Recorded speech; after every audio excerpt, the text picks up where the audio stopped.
Hi, I'm Dr. Aleem Manji, and along with my wife and partner, Dr. Joanne Fauché, we're the owners of Langley Periodontics Implants. As experienced gum disease specialists, we literally do thousands of periodontal and dental implant surgeries a year.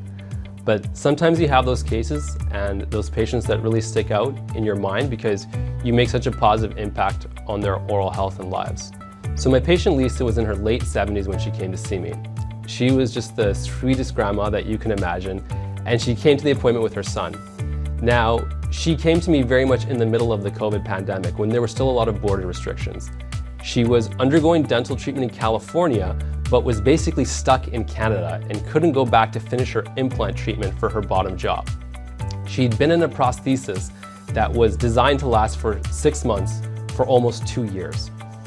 She was in a lot of pain and had a dental abscess with one of her implants and literally could not eat.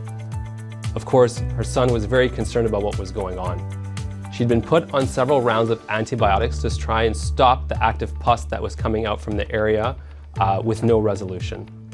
Her dentist in California had been communicating with her and told her that you have to find someone who has this laser who can do this treatment for you, and that's how she connected with us.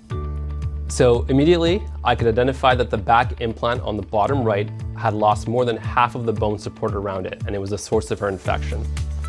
My first thought was that we should just remove this implant because it was going to be too compromised to build her final prosthesis on top of.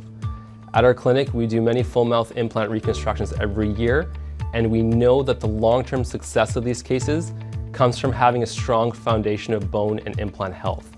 So when I talked to Lisa and her son, it was very much that the goal of our treatment would be to resolve the acute infection and that we would need to make a decision about how to go forward with evaluating the support for her final set of teeth down the line.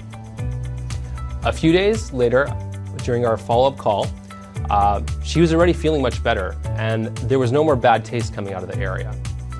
About 9 months go by and I get an email from the dentist in California that he had just seen Lisa and the implant had responded extremely well to the treatment and they were moving forward with making the final prosthesis. Although I wasn't there that day to see the smile on her face, I can clearly see it in my mind's eye, and I'm thrilled that we were able to save her implant.